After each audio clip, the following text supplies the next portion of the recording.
नमस्कार, स्वागत है आप सभी का हमारे चैनल सुविद्या में। आज हम बात कर रहे हैं अगर हम बात करें रीट एग्जाम की तो 25 अप्रैल एग्जाम की डेट आ चुकी है और एग्जाम की प्रिपरेशन में एक बहुत ही इम्पोर्टेंट पार्ट है बाल विकास एवं शिक्षा शास्त्र। तो उसका अध्ययन करने से पहले थोड़ा सा हमें साइकोलॉजी के बारे में, मनोविज्ञान के बारे में भी जानकारी होनी चाहिए। तो ये सामान्य जानकारी के लिए हम पहली जो हमारी क्लास ले रहे हैं रीट से रिलेटेड, आज की क्लास का पहला सेशन, पहला पार्ट है जो कि सिर्फ आज की क्लास में हम बात करेंगे कि मनोविज्ञान क्या है, कैसे इसका डेवलपमेंट, क्रमिक विकास हुआ है, कौन कौन से मनोवैज्ञानिक थे जो इसके अंतर्गत इससे जुड़े हुए हैं। तो सबसे पहले हम बात करते हैं इसके अर्थ की। मनोविज्ञान या साइकोलॉजी विज्ञान की वह शाखा है जिसके अंतर्गत प्राणियों के व्यवहार, उनके मानसिक और दैहिक प्रक्रियाओं का अध्ययन किया जाता है। भाई लोगों का बिहेवियर कैसा है, उनके मेंटल और फिजियोलॉजिकल प्रोसेस जो हैं उन सब की स्टडी एक साइंस की ब्रांच में की जाती है जिसे कहा जाता है मनोविज्ञान। अब अगर हम बात करते हैं मनोविज्ञान की तो ये मनुष्यों के साथ साथ पशु पक्षियों के व्यवहार के अध्ययन भी इसके अंतर्गत सम्मिलित माना गया है। ठीक है, तो ऐसा नहीं है कि मनोविज्ञान में सिर्फ और सिर्फ मनुष्यों का अध्ययन, मनुष्यों के व्यवहार का अध्ययन सम्मिलित है, यहाँ पर पशु पक्षियों के व्यवहार के अध्ययन को भी सम्मिलित किया गया है।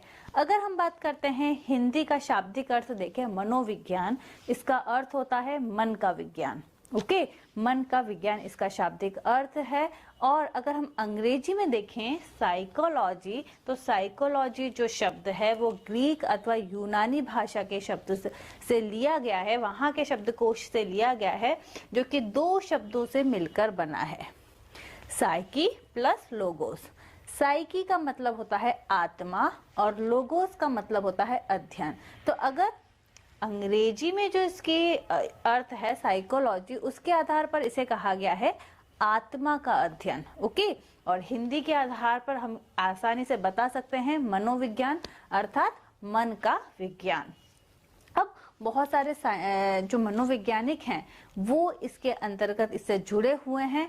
उनके बारे में भाई अलग अलग लोगों के द्वारा अलग अलग परिभाषाएं दी गई हैं मनोविज्ञान को समझाने के लिए। तो उनको डिटेल में पढ़ने से पहले हम सबसे पहले इजीली देख लेते हैं कि मनोविज्ञान का क्रमबद्ध विकास कैसे हुआ है, कि भाई सबसे पहले मनोविज्ञान को किस संदर्भ में देखा जाता था और टाइम के साथ कालांतर क्या क्या चेंजेस हुए, लोगों की सोच कैसे बदली और उन्होंने मनोविज्ञान को किस रूप में लिया।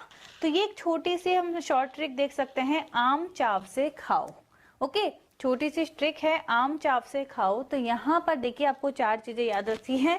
सबसे पहले मनोविज्ञान को माना गया था आत्मा का विज्ञान। ठीक है, आम चाव से खाओ में जो ये आ है ये क्या बताएगा, ये बताएगा मनोविज्ञान क्या है। सबसे पहले ये कहा गया था कि यह आत्मा का विज्ञान है। ओके, देन दूसरी बात जब हम यहाँ पर क्रमबद्ध विकास पढ़ रहे हैं, सेकंड कुछ रीजंस हुए, कुछ यहाँ पर मनोवैज्ञानिक थे जिन्होंने इस बात को समझा, इस आत्मा का विज्ञान नाम लिया। लेकिन कुछ समय बाद भी सिर्फ आत्मा से मनोविज्ञान को जोड़ने वाली जो बात थी वो सही रूप से परिभाषित नहीं की जा सकी, इसीलिए ये जो धारणा थी इसे मना कर दिया गया। इसके बाद माना गया कि ये जो है मनोविज्ञान वो है सिर्फ और सिर्फ मन का विज्ञान। यहाँ पर भी कुछ साइंटिस्ट इससे जुड़े हुए हैं जिन्होंने साइकोलॉजी को मन का विज्ञान बताया है, उसके बारे में भी हम डिटेल में अभी अध्ययन करेंगे। तो यहाँ पर जो दूसरा जो विकास हुआ है वहां पर लोगों के द्वारा कहा गया कि ये आत्मा का विज्ञान ना होकर मन का विज्ञान है। 17वीं शताब्दी की बात है। यहाँ पर आत्मा का विज्ञान 16वीं शताब्दी में कहा गया था, मन का विज्ञान यहाँ पर 17वीं शताब्दी में कहा गया था। अब यहाँ पर तीसरा हम देख लेते हैं, च से यहाँ पर हो जाएगा चेतना के विज्ञान। ठीक है, चेतना का विज्ञान। तो ये 19वीं शताब्दी में कहा गया कि ना तो हम साइकोलॉजी को सिर्फ आत्मा का विज्ञान मान सकते हैं ना मन का, इसे चेतना का विज्ञान माना गया है। तो ये तीसरी अवधारणा थी जो लोगों के द्वारा मानी गई, लेकिन कालांतर समय के साथ इसे भी अमान्य घोषित कर दिया गया और बाद में कहा गया कि यह जो है वो है व्यवहार का विज्ञान। ठीक है, क्या है ये? व्यवहार का विज्ञान। तो यहाँ पर हम देख रहे हैं कि किस प्रकार से मनोविज्ञान की परिभाषाओं को समझाने के लिए समय समय पर कितने कितने चेंजेस हुए हैं। तो सबसे पहले से आत्मा का विज्ञान माना गया, फिर मन का विज्ञान, फिर चेतना का विज्ञान और उसके बाद व्यवहार का विज्ञान। तो कुछ मनोवैज्ञानिक हैं जो इससे जुड़े हुए हैं, उनके बारे में भी हम अब अध्ययन कर लेते हैं। तो मनोविज्ञान के क्रमबद्ध विकास को समझाने के लिए कुछ मनोवैज्ञानिकों के नाम उल्लेखनीय हैं, प्रमुख हैं, उनका अध्ययन हम कर लेते हैं। तो जैसा कि पहले कहा गया कि जो साइकोलॉजी है, मनोविज्ञान है, वो है आत्मा का विज्ञान, ठीक है, it is the science of soul. तो यहाँ पर जो प्रमुख मनोवैज्ञानिक रहे हैं, यूनानी रहे हैं कुछ, प्लेटो, अरस्तु और डेकार्टे, ठीक है। तो ये यूनानी दार्शनिक थे जिन्होंने मनोविज्ञान को क्या कहा, it is the science of soul, आत्मा का विज्ञान उनके द्वारा कहा गया। नाम आप याद रखें, प्लेटो, अरस्तु और डेकार्टे। सेकंड, बाद में कहा गया जैसे कि it is science of mind, ठीक है, ये मन का विज्ञान है। अब यहाँ पर इटली के पोम्पोनोजी और थॉमस रीड का नाम बहुत ही इंपॉर्टेंट है, याद रखें। इटली के दार्शनिक थे जिनके द्वारा किसका समर्थन किया गया कि मनोविज्ञान जो है वो मन का विज्ञान है। तो ध्यान रखें। इसके अलावा जो लॉक हैं और बार्केली जो हैं, उन्होंने भी कहा है कि उन्होंने भी इस चीज का समर्थन किया कि it is the science of mind. 17वीं शताब्दी की बात थी। यहाँ पर सोल की जब बात करते हैं, आत्मा का विज्ञान की जब बात करते हैं, तो ये 16वीं शताब्दी के जो दार्शनिक थे उनके द्वारा कहा गया था। यहाँ पर 17वीं शताब्दी के दार्शनिकों के ने आत्मा का विज्ञान को अस्वीकार किया और इसे स्वीकार किया। बाद में 19वीं शताब्दी में साइंस ऑफ कॉन्शियसनेस, ठीक है ना, यह चेतना का विज्ञान है, मनोविज्ञान, इस चीज को स्वीकार करने लगे लोग। सिर्फ मन और आत्मा पर आधारित जो परिभाषाएं दी गई थी उनको उन्होंने अस्वीकार कर दिया। और यहाँ पर जो प्रमुख दार्शनिक थे वो थे wives, William Wundt, William James और जेम्स सली। तो ये नाम आपको याद होने चाहिए।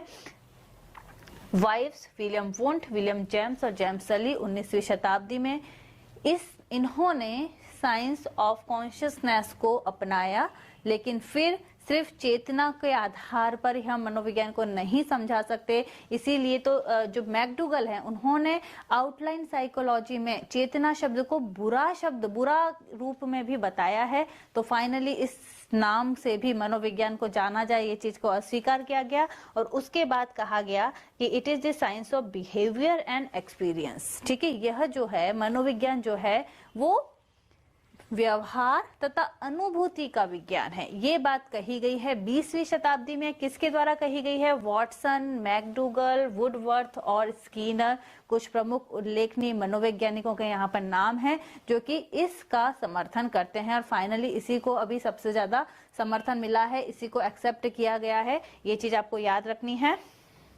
वॉटसन, मैकडूगल, वुडवर्थ और स्किनर। वुडवर्थ की अगर हम बात करते हैं तो वुडवर्थ के शब्दों में क्या कहा गया है कि सबसे पहले मनोविज्ञान ने आत्मा का त्याग किया, उसके बाद मन का त्याग किया, उसके बाद उन्होंने चेतना को अस्वीकार किया और अंतिम अवस्था में अगर हम देखें तो व्यवहार को स्वीकार करता है मनोविज्ञान। तो ये बात वुडवर्थ के द्वारा कही गई है। अब कुछ दार्शनिकों के द्वारा जो मनोविज्ञान की परिभाषाएं दी गई हैं वो हम देख लेते हैं। मनोविज्ञान से संबंधित कुछ परिभाषाएं जो कि कुछ दार्शनिकों के द्वारा, कुछ मनोवैज्ञानिकों के द्वारा दी गई हैं। तो जैसे कि क्रो एंड क्रो के द्वारा क्या कहा गया है कि मनोविज्ञान मानव व्यवहार और मानव संबंधों का अध्ययन है, ठीक है, याद रखें। क्रो, एक क्रो से याद रखना है, मानव व्यवहार और मानव संबंधों का अध्ययन। ये बात किसके द्वारा कही गई है? क्रो एंड क्रो के द्वारा कही गई है। दूसरा है मार्गन ने क्या कहा है? मनोविज्ञान मानव एवं पशु व्यवहार का अध्ययन है। यानी मार्गन जो है उनके द्वारा कहा गया है कि सिर्फ मनुष्य के व्यवहार का अध्ययन नहीं है, मनुष्य और पशु व्यवहार का अध्ययन ही मनोविज्ञान है। तीसरी इंपॉर्टेंट डेफिनेशन दी गई है वाटसन के द्वारा। वाटसन ने कहा है कि मनोविज्ञान व्यवहार का धनात्मक अध्ययन है। ओके, वाटसन के द्वारा ये डेफिनेशन दी गई है। मैकडूगल, बहुत इंपॉर्टेंट डेफिनेशन है, मनोविज्ञान आचरण तथा व्यवहार का यथार्थ विज्ञान है। मैकडूगल ने क्या कहा है कि जो मनोविज्ञान है वो आचरण और व्यवहार का यथार्थ विज्ञान है। बोरिंग ने बिल्कुल भी बोरिंग परिभाषा नहीं दी है मनोविज्ञान की, प्रकृति के साथ इसे जोड़ा है कि मनोविज्ञान मानव प्रकृति का अध्ययन है, ठीक है। मनुष्य का नेचर कैसा है उसी की स्टडी अगर हम कर रहे हैं तो वो क्या मनोविज्ञान हो जाएगा, बोरिंग के द्वारा ये कहा गया है।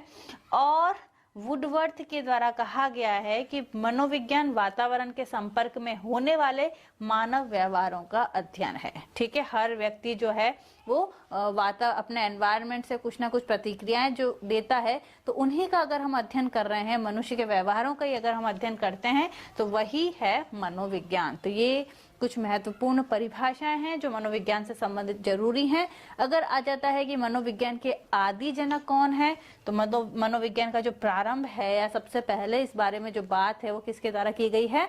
दर्शन शास्त्री अरस्तु के द्वारा की गई है। ठीक है, पहले हम क्या करते थे, मनोविज्ञान को फिलॉसफी का, दर्शन शास्त्र का ही एक पार्ट मानते थे, उसी का एक भाग मानते थे। लेकिन एक दार्शनिक थे विलियम जेम्स। विलियम जेम्स ने दर्शन शास्त्र से अलग नजरिए से मनोविज्ञान को देखा। ठीक है, उन्होंने कहा कि दर्शन शास्त्र से अलग है ये मनोविज्ञान और उसको एक अलग शाखा के रूप में देखा जाए। तो ये कहा गया है विलियम जेम्स के द्वारा। सो आधुनिक मनोविज्ञान के जनक जो हैं वो विलियम जेम्स हैं। अमेरिका में इन्हें ही फादर ऑफ साइकोलॉजी कहा जाता है। ये चीज आपको याद रखनी है। आदि जनक पूछें तो अरस्तु हो जाएंगे। जननी, तो मनोविज्ञान के जो जननी है उसे दर्शन शास्त्र को ही माना गया है, फिलॉसफी को माना गया है, क्योंकि इसी से ही मनोविज्ञान की उत्पत्ति हुई है। अगर पूछा जाता है, ये प्रश्न भी कई बार आ जाता है कि प्रथम मनोवैज्ञानिक प्रयोगशाला जो है वो जर्मनी के लिपजिंग में है। ठीक है, और इसको स्थापित किसने किया था? 1879 में विलियम वुंट के द्वारा इसे स्थापित किया गया था। तो ये कुछ छोटी मोटी बातें हैं, छोटी छोटी मगर मोटी बातें हैं, जो कि अगर हम पूरा बाल विकास और शिक्षा शास्त्र पढ़ना चाहते हैं तो उससे पहले हमें साइकोलॉजी के बेसिक्स जो हैं वो पता होने चाहिए। तो उससे रिलेटेड ये क्लास थी। नेक्स्ट क्लास से हम बाल विकास से संबंधित जो कंप्लीट पोर्शन एंड सारी यूनिट हैं जो कि रीट के लिए बहुत ही महत्वपूर्ण है, उनको कंप्लीट करेंगे। बहुत बहुत धन्यवाद।